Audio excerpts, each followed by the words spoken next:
Masya Allah.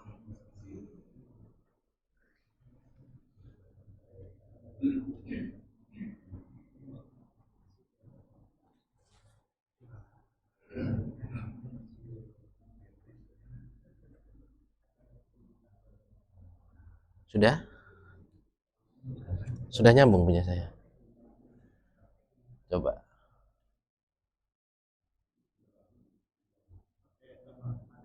Iya, betul.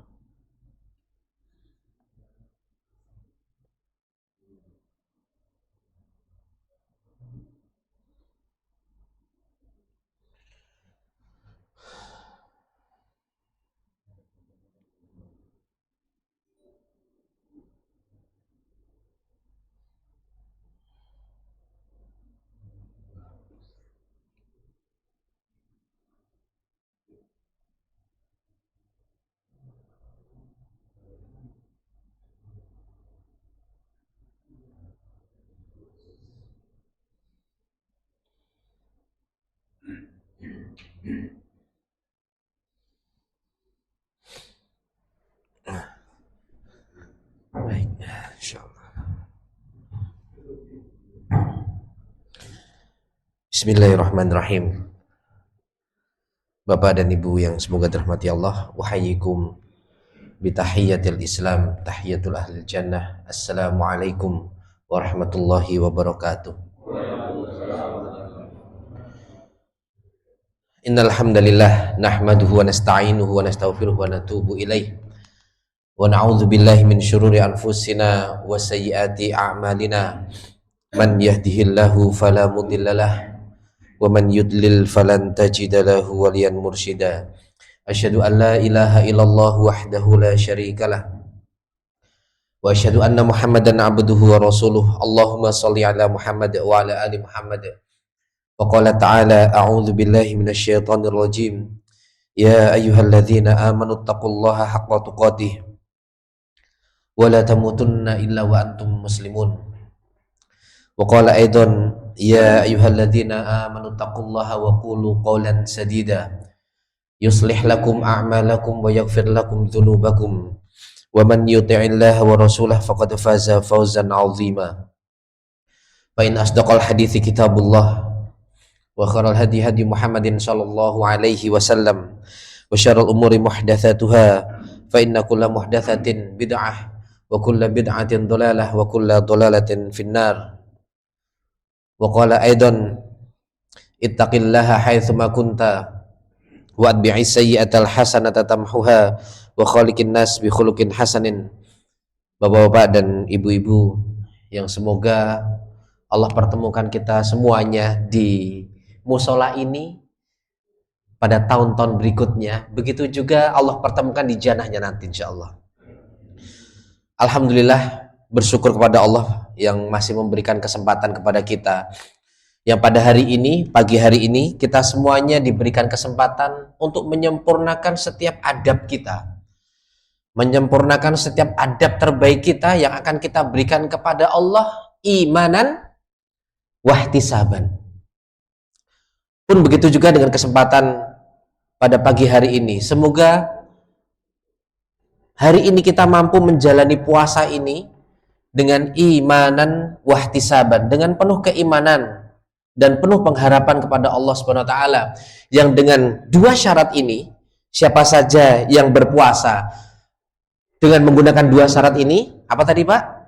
Imanan wahtisaban, ghufira lahu ma taqaddama min dzanbih. Yang Allah akan memberikan ampunan kepada kita ma taqaddama min dzanbih. Dan ternyata kembali saya kemarin membuka-buka buku tentang pengampunan-pengampunan, bagaimana dialog istri Rasulullah sallallahu alaihi wasallam, Ibunda Aisyah radhiyallahu anha, bahwa pernah Bapak dan Ibu, suatu hari ketika sedang santai Aisyah bersama Rasulullah sallallahu alaihi wasallam, itu Aisyah berkata, dalam hadisnya disebutkan, qalatis sayyidatu Aisyah radhiyallahu anha, lamma ra'aitu minan nabiyyi tiban nafsi. Suatu hari aku itu sedang bersama Rasulullah pada keadaan santai, tiban nafsi. Kemudian qultu ya Rasulullah, ud'uli. Wahai Rasulullah, ud'uli, doakanlah aku. Minta didoakan. Kalau ibu-ibu pernah nggak Bu minta didoakan suaminya? Ayah, lagi santai gitu, tolong dong doakan gitu. Ini Ibunda Aisyah ini mencontohkan kepada kita, khususnya pada ibu-ibu. Ketika sedang santai, hati suaminya sedang bahagia, seperti itu. Ud'uli, doakan aku. Maka kemudian Rasulullah mendoakan, Allahumma gfir li Aisyah ma taqaddama min danbiha wa ma ta'akhkhara. Ya Allah, ighfir li Aisyah, ampunilah Aisyah, ma taqaddama min danbiha, dosa-dosa yang telah lalu, ya, wa ma ta'akhkhara, dan yang akan datang. Masya Allah, minta didoakan. Kemudian wa ma asarrat wa ma a'lanat. Kemudian Rasul menyambung lagi doanya dengan dosa-dosa, baik itu yang tersembunyi maupun yang ditampakkan. Maka kemudian Aisyah fadhahikat min syiddati sururiha.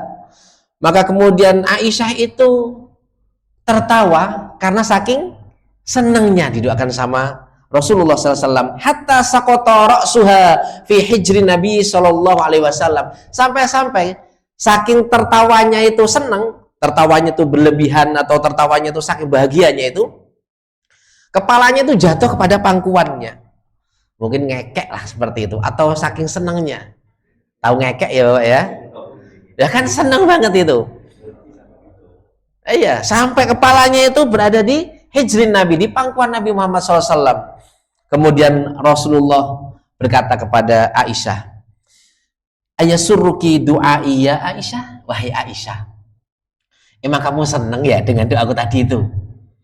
Emang kamu senang? Kemudian Aisyah menjawab, wa mali la yasurruni du'auka ya Rasulullah. Loh, ya iya toh ya. Ya mesti toh ya, senang banget aku toh ya, kan begitu. Kemudian Rasul menjawab, ini yang membuat saya hampir menangis. Begitu cintanya Rasulullah kepada kita. Rasulullah menjawab atau menimpali perkataan Aisyah dengan doa, dengan perkataan wallahi, demi Allah, berarti nggak main-main ini. Wallahi innaha da'wati li ummati fi kulli sholatin. Demi Allah, doa yang tadi seperti itu tadi sungguh adalah doa yang aku panjatkan untuk seluruh umatku. Seluruh umatku setiap kali sholat. Bayangkan, di sini tidak disebutkan setiap 5 kali waktu sholat. Rasulullah itu sholat tahajud tidak Pak? Sholat tahajud. Sholat nafilah tidak? Sholat nafilah. Wallah innaha da'wati li ummati fi kulli sholatin. Demi Allah, sesungguhnya doa yang tadi aku panjatkan itu adalah doa yang aku panjatkan untuk seluruh umatku ketika aku sholat. Masya Allah, pantas kita itu wajib mencintai Rasulullah melebihi cintanya kepada orang tua kita, melebihi cintanya kepada istri kita dan anak kita. Sampai seperti ini Rasulullah itu.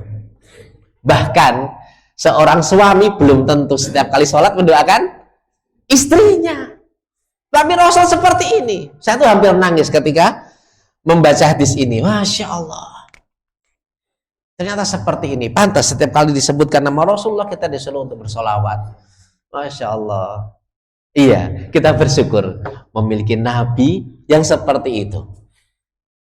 Yang nanti syafaatnya itu akan kita tunggu-tunggu dan kita pinta ketika di mahsyar yang begitu beratnya. Maka Bapak dan Ibu yang semoga dirahmati Allah, kembali lagi saya mengajak kepada saya pribadi dan Bapak Ibu semuanya untuk bersyukur pada pagi hari ini. Alhamdulillah. Bapak Ibu yang semoga dirahmati Allah, inilah perjalanan kita. Saya akan mengingatkan kembali, ini mungkin sering disampaikan di majlis di Mushola Nikmah ini. Ini adalah perjalanan kita. Semuanya kan pulang kampung ke sini. Dan setiap manusia pasti akan melewati ini. Alhamdulillah kita sekarang hidup di dunia. Mau berapa lama Pak kira-kira Pak? Mau berapa lama nih? Berapa kira-kira? Masya Allah. Nah, kalau yang umurnya sudah 63 misalkan, udah harus siap-siap. Meskipun yang umur 30-an pun juga harus siap-siap. Antum berapa Ustaz umurnya Ustaz? 25, 24, Masya Allah. 24 juga harus siap-siap ya Ustaz ya. Jangan mau kalah sama yang 60-an, kan begitu. Seperti ini perjalanannya. Alam dunia tidak akan lama dan ini pasti akan kita tinggalkan. Dan saat ini kita semuanya berlomba-lomba mencari bekal. Siapa yang paling banyak bekalnya, siapa yang paling baik bekalnya untuk perjalanan yang sangat panjang ini. Ada alam kubur. Di sini yang di alam kubur ini diibaratkan seperti pintu gerbangnya akhirat. Kalau di alam kubur ini nikmat, maka perjalanan setelahnya lebih nikmat lagi. Kemudian ada kiamat besar. Setelah tiupan trompet, ada kiamat besar. Baru kemudian diganti, ya, buminya diganti. Yauma tubaddalul ardu ghairal ardi was samawat. Diganti itu bumi dengan bumi yang baru, langit dengan langit yang baru. Baru setelah diganti semuanya dengan semua yang baru, baru malaikat siapa yang meniup ya? Pak, malaikat siapa Pak? Israfil. Naam. Malaikat Israfil yang dalam hadisnya itu disebutkan kalau mulutnya itu, trompetnya itu sudah berada di mulutnya malaikat Israfil. Dan malaikat Israfil setiap hari sudah menghadap ke arsy, siap untuk ya menerima komando. Sudah siap.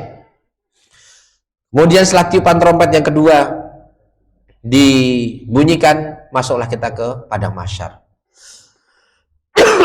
Di sini manusia tanpa alas kaki, tanpa pakaian, di sini sangat berat sekali, sangat berat.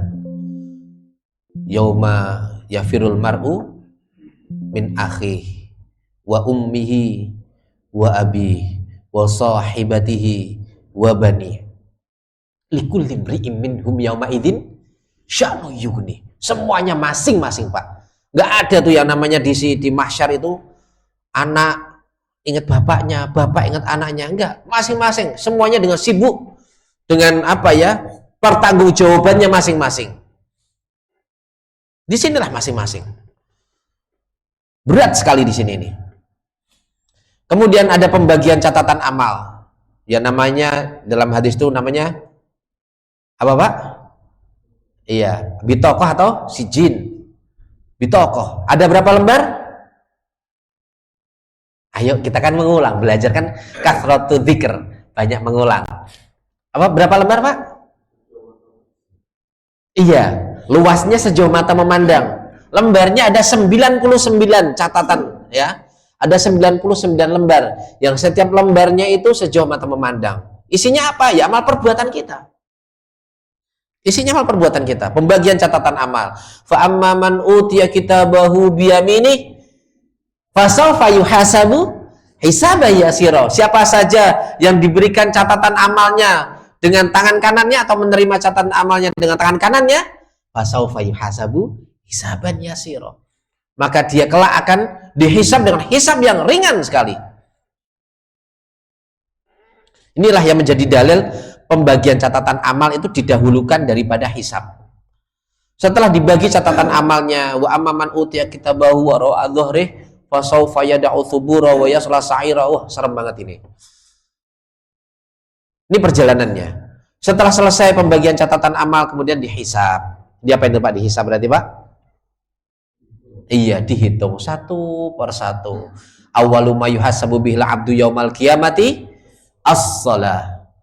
Fa'in soluhat jasadul kulluh. Ini berkenaan dengan hisab. Yang pertama kali dihisab itu adalah sholatnya. Maka Bapak bersyukur kita tuh aktif di musola ini. Kalau yang aktif baru suaminya, ayo diajak istrinya. Di sini ada majelis taklim ibu-ibu nggak Pak? Oh, masya Allah, alhamdulillah. Barakallah Ibu. Yang akan dihisab pertama itu sholat. Barakallah. Kalau sholat sendirian itu belum tentu khusyuk biasanya. Tapi kalau sholat jamaah, Alhamdulillah, insya Allah lebih khusyuk. Maka derajatnya lebih tinggi, 25 atau 27 derajat. Setelah dihisab, selesai, dihitung semuanya, baik itu sholatnya, ibadah zakatnya, amal baik, amal buruknya, semuanya dihitung tanpa terkecuali, baik yang besar maupun yang kecil, yang nampak maupun yang tersembunyi, semuanya ditampakkan di sini, dihisab semuanya. Baru kemudian masuk ke dalam mizan. Apa itu Pak mizan, Pak? Timbangan. Dalam hadis itu disebutkan, maaf, dalam para ulama menyebutkan yang ditimbang itu ada 3 yang ditimbang. Yang pertama bitokohnya, apa namanya tuh? Catatan amalnya yang ditimbang. Pendapat yang berikutnya yang ditimbang itu adalah badannya, ya badan kita tuh ditimbang.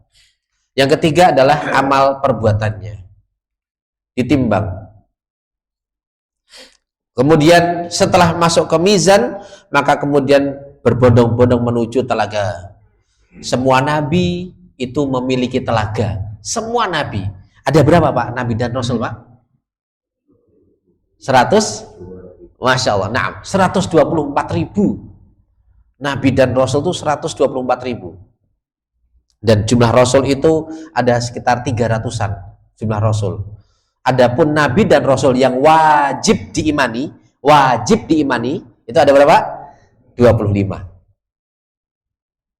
Semua nabi dan rasul memiliki telaga, dan telaga yang paling bagus dan paling besar itu adalah telaga Kautsar, telaga Nabi Muhammad Sallallahu Alaihi Wasallam, yang semoga kita diizinkan untuk meminumnya, karena tidak semua umat Nabi Muhammad itu diizinkan untuk meminumnya, tidak semuanya.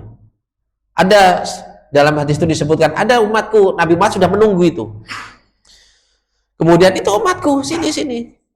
Kemudian ketika orang itu mau menuju ke telaga, dicegah sama siapa? Sama malaikat. Kemudian dikatakan sama malaikat, kamu tidak tahu apa yang dia perbuat sepeninggal kamu. Dalam riwayat yang lain, para ulama memberikan penjelasan kalau yang dilakukan sepeninggal dia itu adalah perbuatan bid'ah, perbuatan yang tidak dicontohkan kepada Nabi Muhammad SAW. Tidak diperbolehkan untuk meminum telaga ini. Naudzubillah.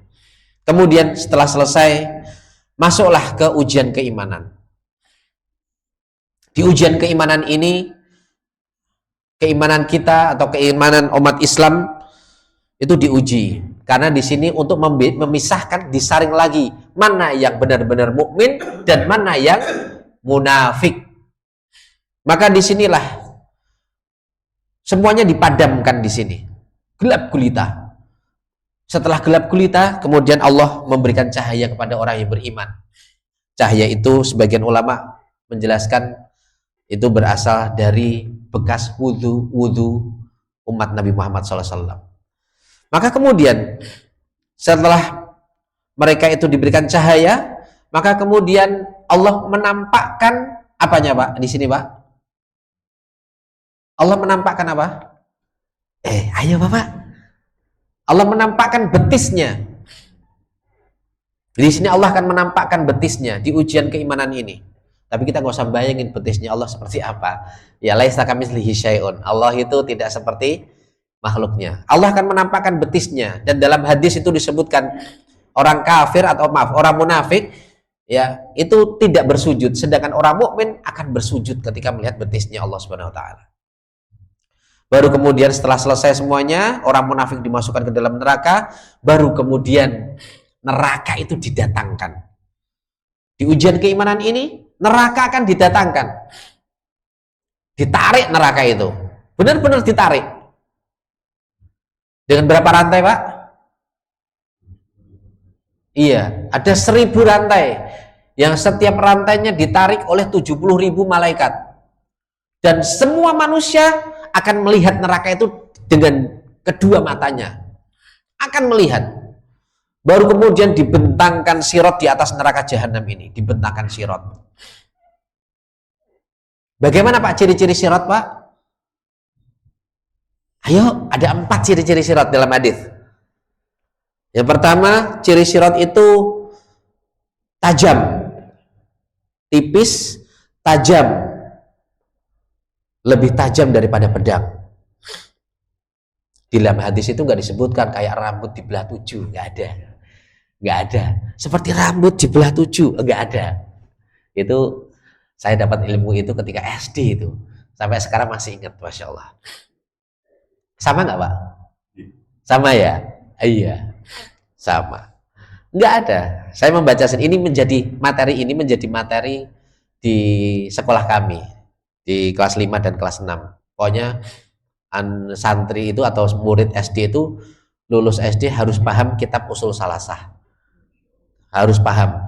Seperti ini, mengenal Allah, mengenal agama Islam, mengenal Nabi Muhammad. Itu syarat lulusnya seperti itu. Nah, sirat ini ciri yang ketiga itu adalah licin. Udah tipis, tajam, licin lagi. Dan yang terakhir berduri, Bapak. Berduri, bayangkan.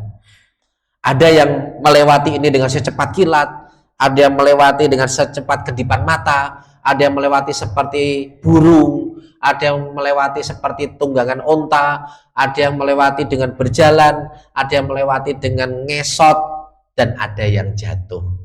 Ada yang selamat, ada yang selamat dengan luka-luka, dan ada yang tidak selamat. Jadi umat Islam itu ada yang tidak selamat. Naudzubillah, semoga kita dimudahkan di sirat ini. Dan kemudian setelah dari sini masuk ke kontoroh atau jembatan yang kedua. Di sini tujuannya adalah untuk membersihkan hati.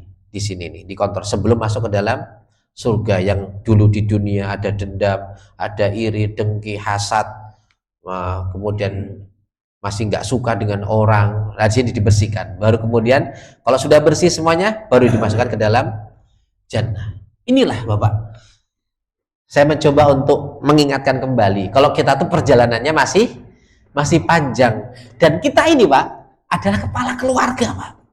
Antum belum ya? Belum. Kita ini kepala keluarga yang kita semuanya bahasanya sudah akad dengan mertua kita dulu, qabil tu nikah. Itu mitsaqon ghalidho loh Pak, itu Pak. Itu adalah janji yang apa ya? Yang teguh, yang berat. Kalau kita ini sudah dipasrahkan anak orang. Kita memiliki kewajiban untuk mendidik istri dan anak kita, membawa jangan sampai masuk ke dalam neraka. Ini tugas laki-laki. Maka nggak heran laki-laki itu pemimpin buat perempuan. Ar-rijalu qawwamuna 'alan nisa. Memang seperti itu takdirnya.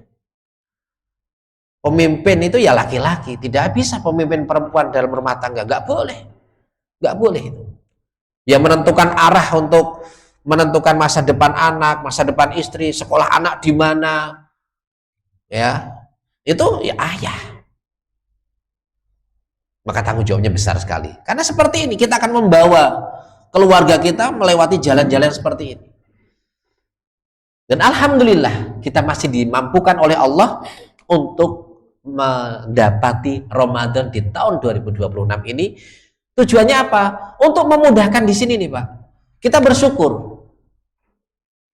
Ya, memanfaatkan Ramadan ini, semoga kita dimudahkan dalam perjalanan yang panjang ini. Baik. Maka saya ingin tahu dari Bapak-bapak satu-satu deh. Menurut Bapak nih, Pak siapa Pak namanya Pak? Pak Sugeng. Menurut Bapak Ramadan itu apa sih Pak? Pendapat Bapak aja. Bulan diwajibkannya berpuasa. Baik. Kemudian Bapak Pak siapa Pak? Pak Ciputih. Pak Susilo. Asalnya Pak Cipto, Pak Susilo. Tadi saya salah. Pak Susila, apa Pak Susilo? Ramadan itu bulan yang penuh rahmat dan ampunan. Masya Allah, sebelah sini deh. Bapak, pakai baju batik merah. Siapa Pak namanya Pak? Pak Saiful. Monggo Pak Saiful. Ramadan itu menurut Bapak apa sih Pak?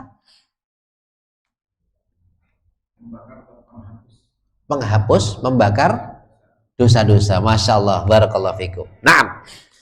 Bapak dan Ibu yang semoga dirahmati Allah, ini hadis yang pertama untuk memotivasi kita. tuftahu fihi abwabul jannah wa tughlaqu fihi abwabun nar. Ini yang tidak didapati oleh bulan-bulan selain bulan Ramadan. Muharram nggak ada, Safar nggak ada, Sya'ban nggak ada, Syawal nggak ada. Apa itu? Bulan di mana dibukanya pintu-pintu surga dan ditutupnya pintu-pintu neraka. Wa tusaffadu fihi syayatin, dan setan-setan dibelenggu, ya cuma Ramadan doang. Wa yunadi fihi munadin kulla lailatin, maka berseluruh malaikat kulla lailatin. Apa itu kulla lailatin? Setiap malam malaikat berseru. Di bulan Ramadan ini setiap malaikat berseru, ya baghil khair halumma. Dalam riwayat yang lain, ya baghil khair abshir. Wahai para pencari kebaikan, sambutlah, berbahagialah, bersenang-senanglah wahai para pencari kebaikan. Wa ya baghiyasyarr aqsir. Wahai orang-orang yang hobinya itu maksiat, wahai para pendosa, itu malaikat. Aqsir, udahlah, berhentilah, udahlah, cukup. Ayo, kurangi. Seperti ini. Hatta yang qadiyar Ramadan, malaikat menyeru seperti ini, ya, sampai berakhirnya Ramadan. Maka mumpung masih Ramadan, kita diseru sama malaikat, wahai para pencari kebaikan, berbahagialah, sambutlah, ini Ramadan ini datang nih. Wahai para pendosa, wahai manusia yang hobinya itu berbuat maksiat, aqsir, berhentilah, berhenti, ayo. Maka bulan Ramadan ini, Masya Allah, hawa-hawa surga itu sudah ada. Nyampe ke kita tuh sampai hawa-hawa surga itu. Yang tadinya nggak pernah baca Quran, tiba-tiba paling tidak khatam 1 juz lah, kan begitu. Iya. Ya nggak pernah ke masjid, tiba-tiba ke masjid. Karena hawa-hawa surga, aroma surga tuh nyampe, tercium.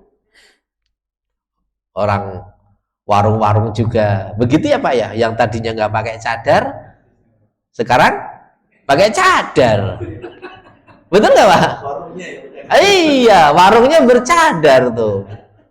Ini saking apa ya, bau-bau surga tuh sudah muncul, itu sudah tercium sama warteg, bau surga tuh tercium sama masakan Padang, kan begitu, pakai cadar. Masya Allah, begitulah, alhamdulillah. Maka sebagaimana tema yang kita bahas, amalan utama apa sih setelah sholat itu? Pak, kita sampai jam berapa sih Pak? Kalau di masjid kita itu sampai jam 6:15 atau setengah 7. Kalau di sini sampai jam berapa Pak?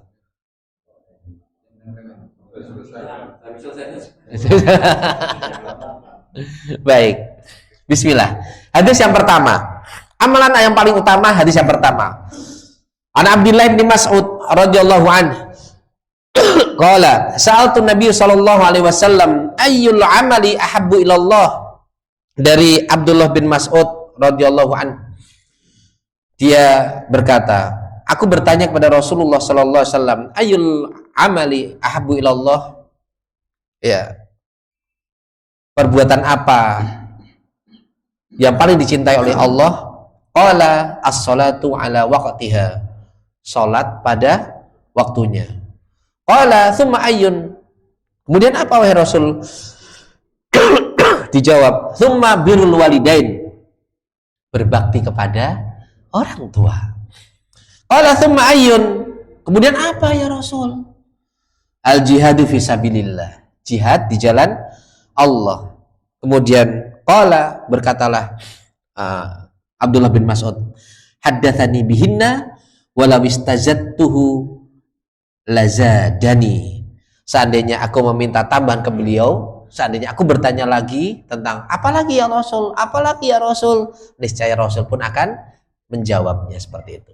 Ada 3 yang pertama, sholat pada waktunya, kemudian berbakti pada orang tua. Yang ketiga, jihad. Baik, berikutnya ada hadis lain. Amalan apa yang paling utama? Dalam hadis yang kedua, An Abi Hurairah radhiyallahu anhu qala, dari Abu Hurairah radhiyallahu an, semoga Allah meridhoinya, dia berkata, Su'ilan Nabi sallallahu alaihi wasallam ayyul a'mali afdal?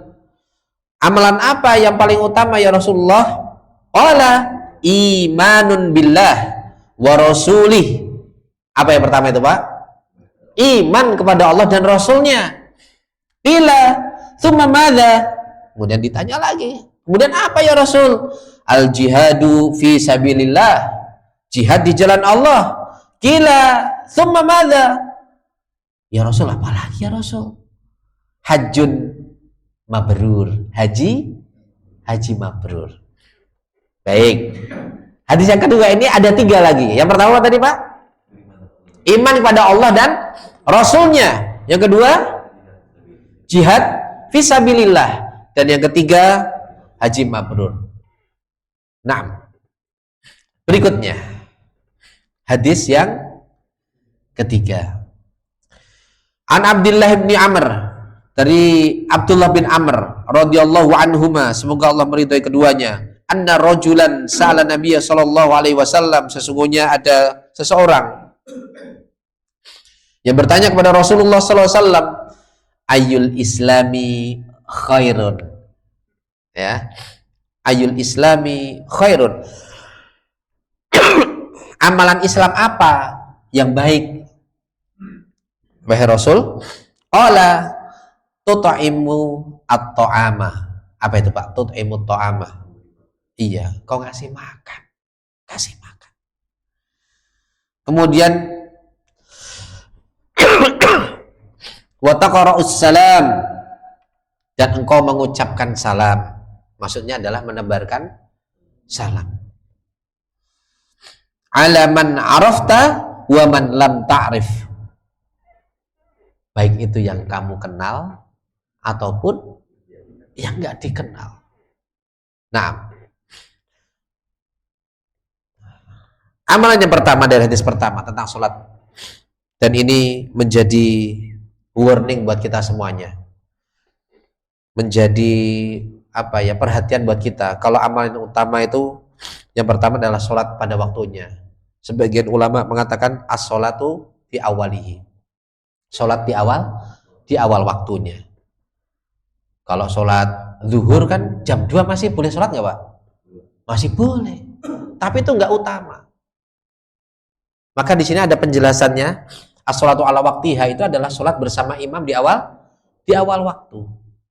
Maka sesibuk apapun kita, Bapak Ibu, kalau ibu-ibu kalau sudah azan jam 12 lagi masak, tinggal langsung sholat di awal waktu, itu lebih baik daripada sholatnya jam 2:30.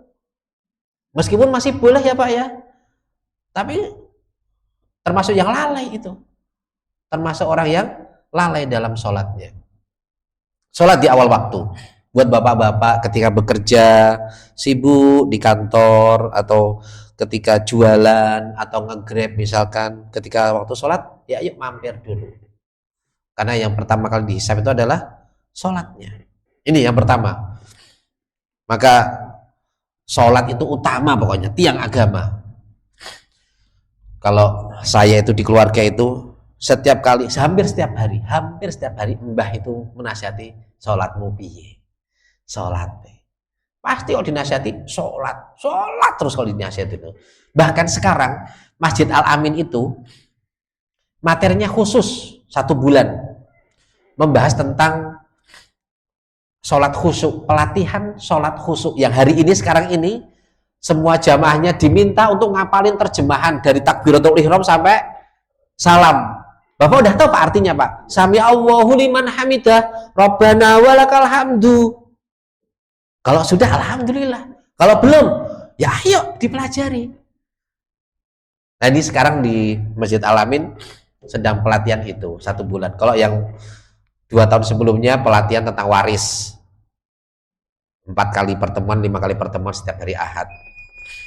Nah berikutnya, Bapak dan Ibu yang semoga dirahmati Allah,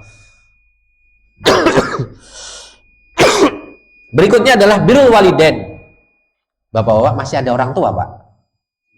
Masih ya? Alhamdulillah. Birrul walidain itu berlaku bagi mereka yang orang tuanya masih hidup ataupun orang tuanya yang sudah meninggal. Bagi yang sudah meninggal, silakan perbanyak lagi doanya. Karena saat ini di alam kubur sedang menanti doa anak soleh. Sedang menanti doanya dari anak soleh. Kemudian al-jihadu fisabilillah, yang dimaksud jihad di sini adalah jihad perang. Jihad dalam artian apa, Pak? Qital, seperti itu. Kemudian yang hadis kedua, di sini amalan yang pertama adalah iman kepada Allah dan Rasulnya. Di sini para ulama memberikan penjelasan terkait hadis ini adalah amalan hati, Pak. Hadis yang kedua ini, ayul amalil afdal, Rasul menjawab al-imanu billah wa rasul. Ini adalah amalan hati. Jadi amal yang paling utama adalah amalan hati. Baru kemudian ada jihad, kemudian ada haji mabrur. Dan amalan di hadis yang ketiga ini, amalan yang paling utama itu ada dua, yaitu memberi makan. Maka alhamdulillah di bulan Ramadan ini banyak sekali tuh peluang-peluang kebaikan. Masjid-masjid pada menawarkan untuk iftar. Silahkan. Karena cara cerdas untuk mengambil pahala-pahala saudara-saudara kita itu adalah dengan memberikan makan. Itu nebeng, itu cerdas sekali pokoknya. Maka ada orang itu yang sudah menyisih sebelum Ramadan itu sudah menyisihkan uang sekian juta. Ya. Ada bahkan sekian ratus juta untuk memberikan makan kepada orang-orang. Itu cara cerdasnya. Dia puasa, dia yang puasa tapi aku juga dapat pahalanya. Itu cerdas banget itu. Masya Allah. Nah, kemudian amalan yang utama setelah memberi makan itu adalah menebarkan salam. Bapak udah pada saling kenal ya Pak ya di sini Pak ya? Atau ada yang belum kenal? Ustadz, antum udah kenal semuanya Ustadz di sini Ustadz? Belum ya? Iya. Saya itu dikasih PR sama ketua yayasan ya. Namanya Ustadz Salam itu. Yang kebetulan juga masih keluarga. Pokoknya antum harus kenal jamaah pokoknya. DKM itu pokoknya harus kenal jamaahnya, namanya siapa, rumahnya di mana harus tahu. Waduh, gitu kan. Masih ada juga yang belum kenal saya. Ya Allah, Masya Allah. Nah, itu tantangan. Maka buat pengurus musola ini ya paling tidak tahulah namanya dan tahu rumahnya. Baik, Bapak dan Ibu yang semua dirahmati Allah. Jangan lupakan amalan hati. Kita akan fokus di sini, Pak. Jangan lupakan amalan hati. Kenapa? Karena kemuliaan Ramadan sesungguhnya membutuhkan amalan hati Bapak Ibu. Tanpa amalan hati semuanya sia-sia. Ibnu Mubarak mengatakan, wa kam min amalin saghirin tu'azzimuhunniyah wa kam min amalin kabirin tusaghiruhunniyah. Berapa banyak amalan kecil bisa menjadi gede gara-gara niat. Dan berapa banyak amalan-amalan besar menjadi sia-sia juga gara-gara niat.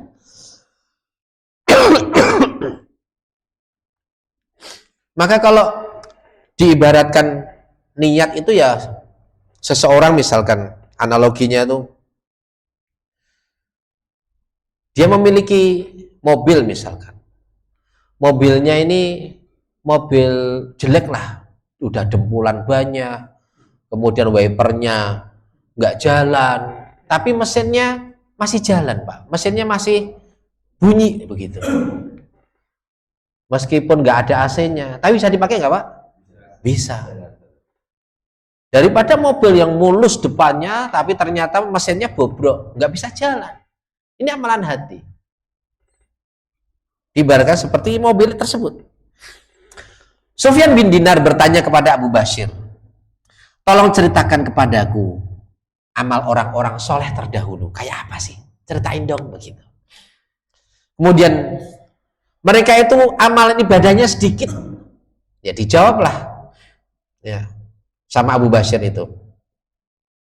Mereka itu, para salaf itu, amalnya sedikit. Namun pahalanya banyak. Jawab beliau. Loh, kok bisa? amalnya sedikit tapi pahalanya banyak, kok bisa? Kemudian dijawab sama Bu Basir, lisalamati sudurihim, dikarenakan bersihnya hati mereka. Hatinya itu bersih, nggak ada iri, nggak ada dengki, ikhlas semuanya karena Allah. Maka Ramadan ini hati-hati Pak, jangan sampai kita yang rajin itikaf, yang rajin kajian subuh ini Pak, tiba-tiba ada ibu-ibu lewat ke depan, ya masih ngurusin dunia, kayak kita dong baca Quran. Jangan, hati-hati.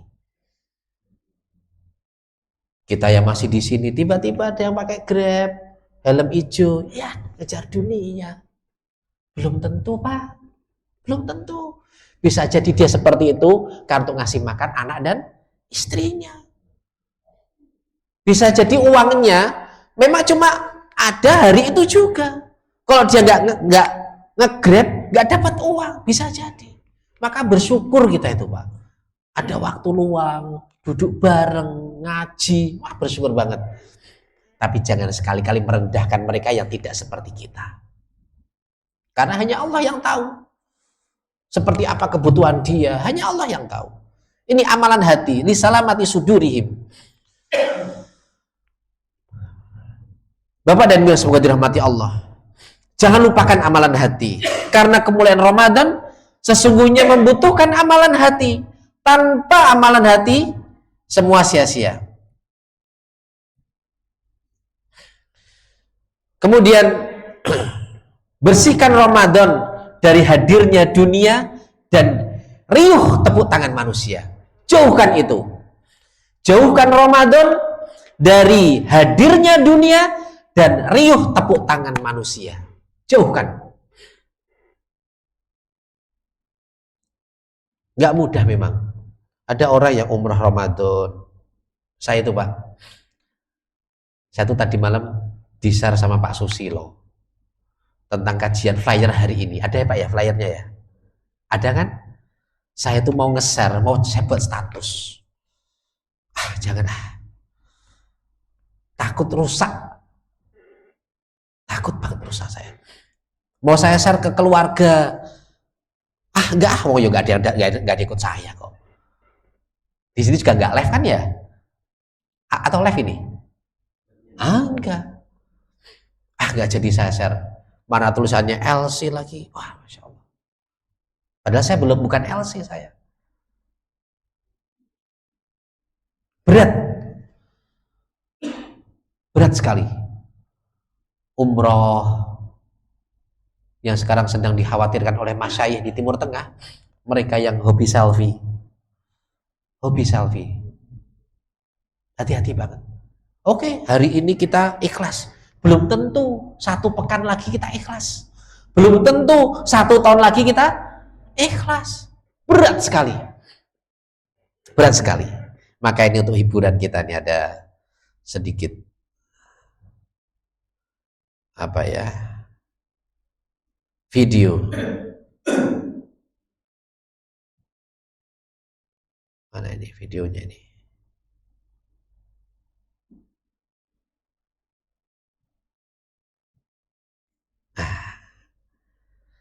Ini ngilangin pen gimana tuh caranya nih?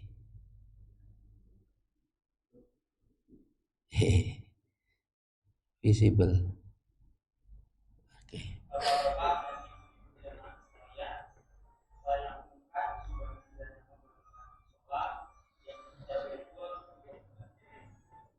Bapak Dwi sebesar 250.000.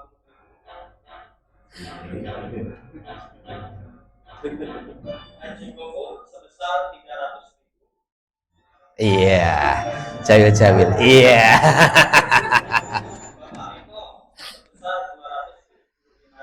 Masya Allah. Udah.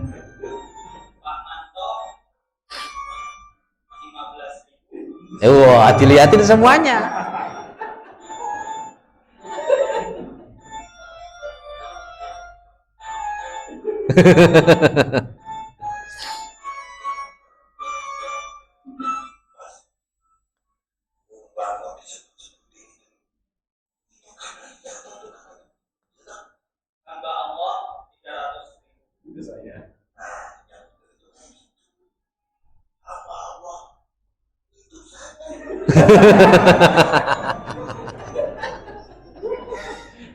Aduh. Bagi yang belum, silahkan menemui saya setelah ini.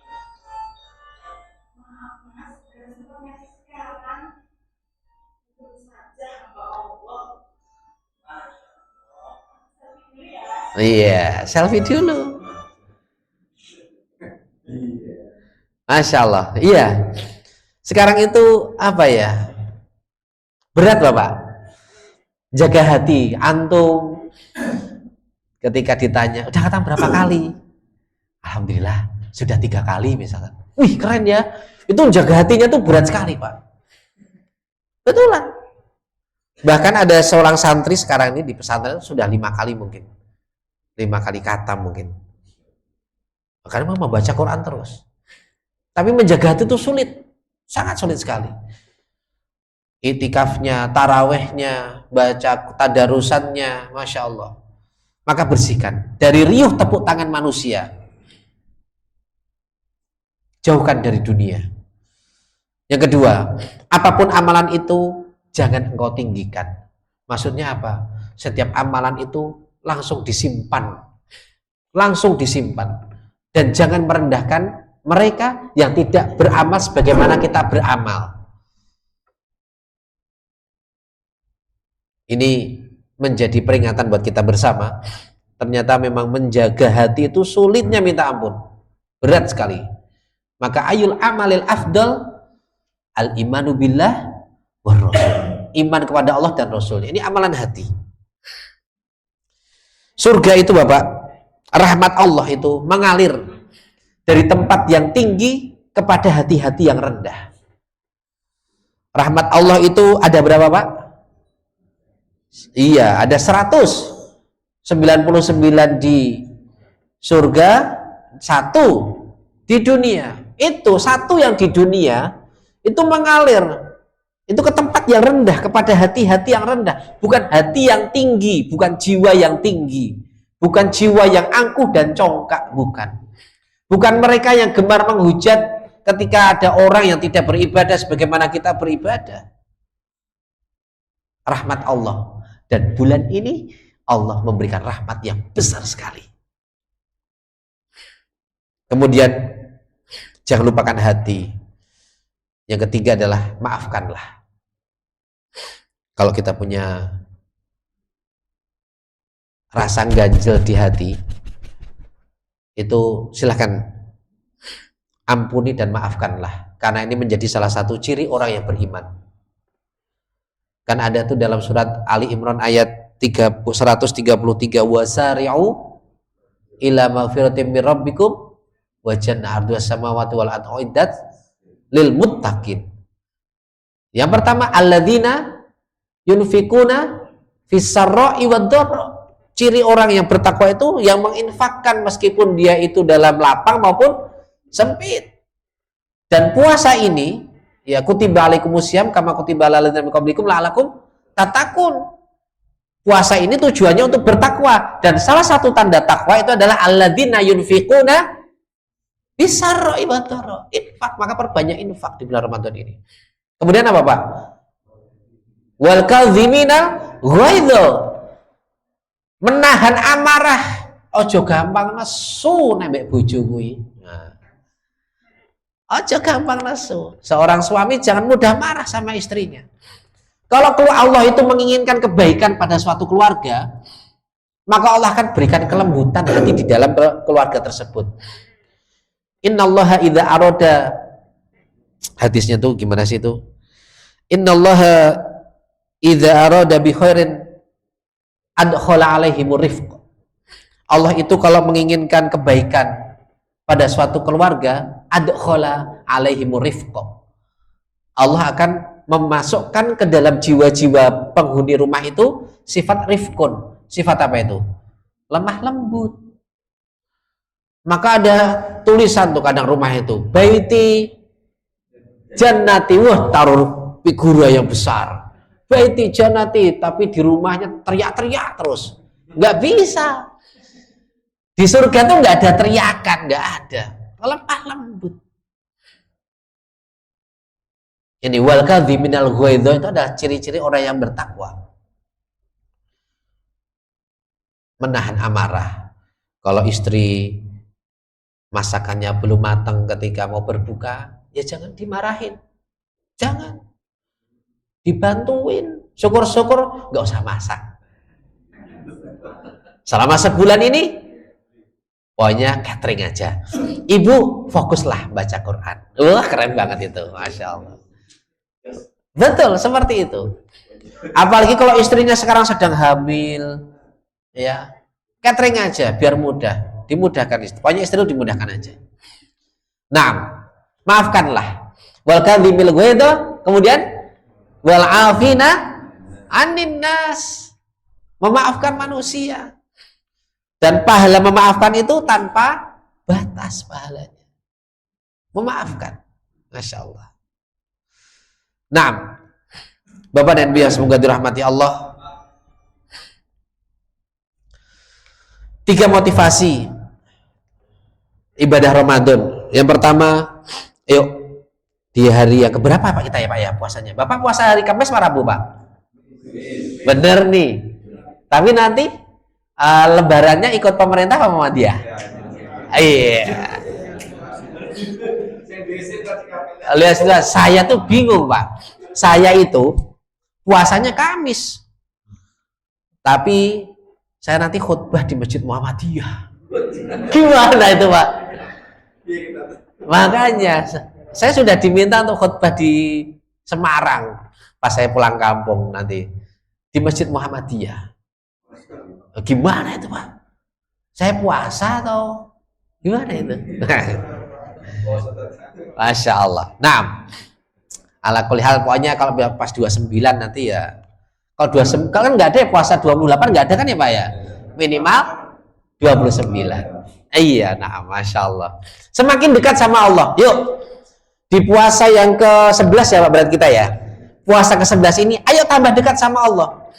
Orang kalau semakin dekat sama Allah, sama pasangannya juga semakin dekat. Sama anak itu juga tambah bondingnya.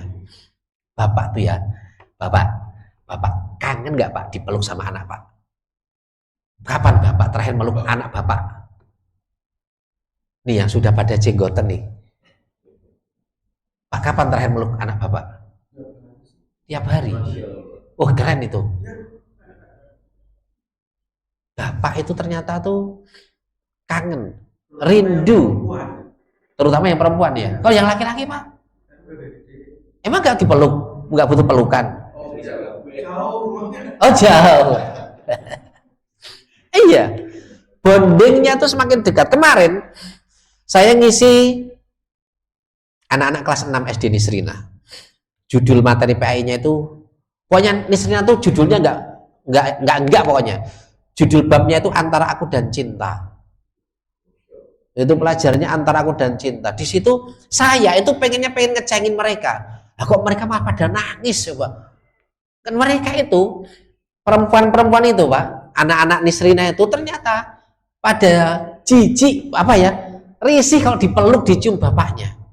Kemudian saya kasih analogi, Ustadz Akmal itu masih kepengen kalau anaknya Ustadz Akmal yang perempuan itu nanti masih dipeluk, kemudian kadang Ustadz ngajak dia berdua doang, kadang Ustadz Akmal tuh ngasih bunga ke anak Ustadz Akmal yang perempuan supaya nanti gak gampang menerima bunga dari cowok-cowok lain. Seperti itu cara menjaganya tuh. Lah kamu tuh nanti gimana? Coba calon suamimu itu pengen gak kayak bapakmu? Enggak Ustadz, ayah saya malah son horekan mulu. Iya. Artinya apa? Banyak orang tua, ayah-ayah itu yang jauh dari anak perempuannya, tidak bisa dijadikan figur sebagai standar patokan calon suaminya nanti. Harusnya seorang ayah itu mampu menjadi figur untuk calon suaminya. Kamu nanti kok nyari suami kayak bapakmu ini, yang sayang sama ibunya, suka bantuin istri, sayang sama anak-anaknya. Harusnya begitu. Lah saya cerita itu malah nangis dia. Oh alah, salah nih saya nih. Ternyata pada jauh, Pak. Ya karena memang kesibukan para ayah dengan tanggung jawabnya yang harus mencari nafkah. Tapi semoga dengan kesibukan kita yang terus mencari nafkah tidak melupakan untuk memperhatikan anak. Iya. Karena dalam Al-Quran pun dialog antara ayah dan anak sama ibu dan anak jauh sekali perbandingannya. Dialog antara ayah dan anak itu 14 kali.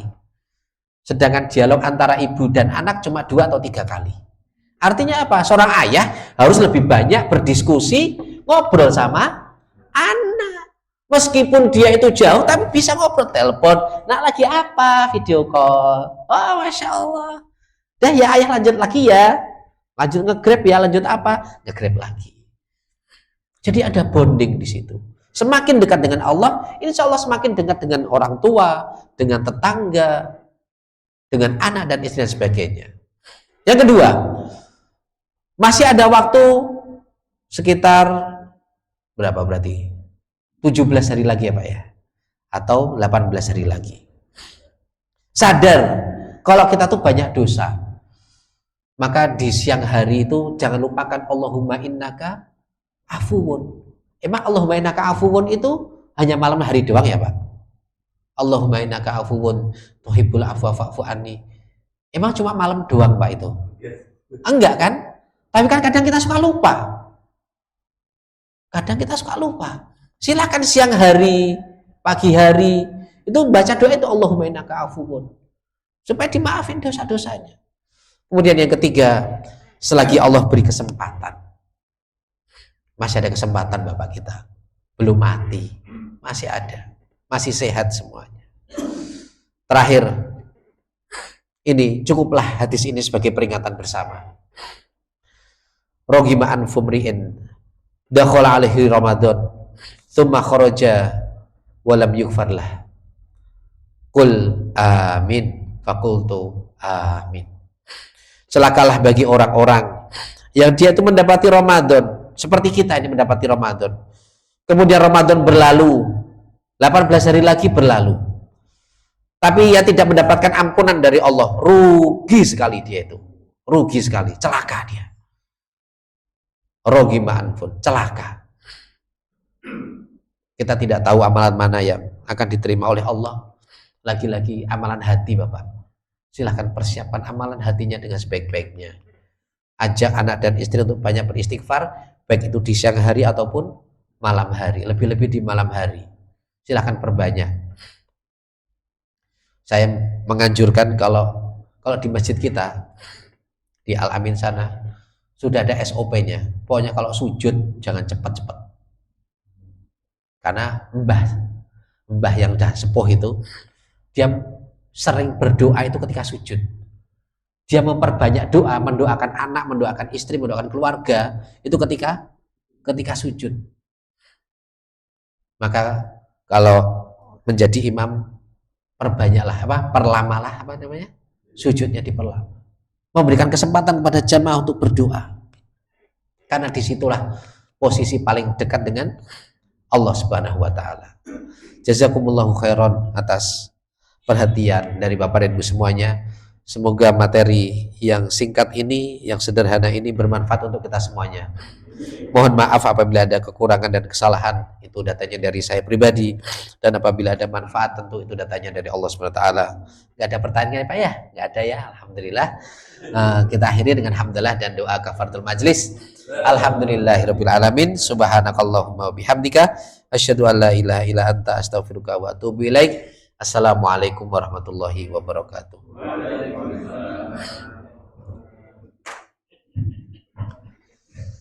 Insyaallah.